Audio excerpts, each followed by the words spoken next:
What do you think would happen if men disguised their voices in a Valorant lobby as women? How do you think that would go?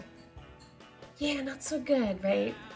So recently, Women in Games Argentina decided to try this experiment. They had 3 professional Valorant players who are men join a lobby and play, and in the middle of the match, they put on voice changers to sound like women.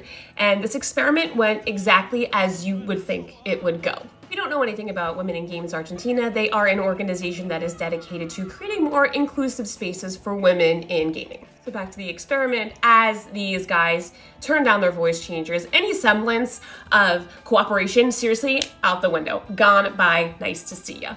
It went just like that. And the men that were disguising their voices as women were called slurs and, being trolled for playing a man's game and, anything that us women, would normally face. The trolling was so egregious that there's stats on this. So before the men changed their voices to female, one of the players racked up 15 kills and 2 deaths in one game. And then in the next game with the voice changer on, they had 16 deaths because the male players that they were playing with in the lobby just refused to play with them whatsoever.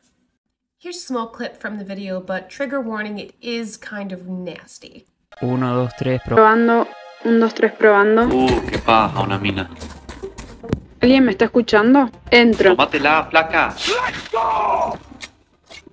Si quieren podemos intentar ir por Nadie B. vaya por B, a ver si va tan rápido a la puta. ¿Alguien me puede venir a dar una mano? ¿No querés abandonar la partida, mejor puta de mierda? Ahí tenés la kill que querías. La kill te la mereces vos y todas las mujeres. Trata de cubrir a... Bueno. Si no te gusta, andate. Es un juego en equipo, tengo ganas de aportar. Anda a la cocina a aportar mejor. Pedazo de puta. No sé, que juegan solos. That last streamer you just saw was named Alfredito, and he went on to say about the experience that it really takes away from your desire to play. It's something you do not want to do anymore.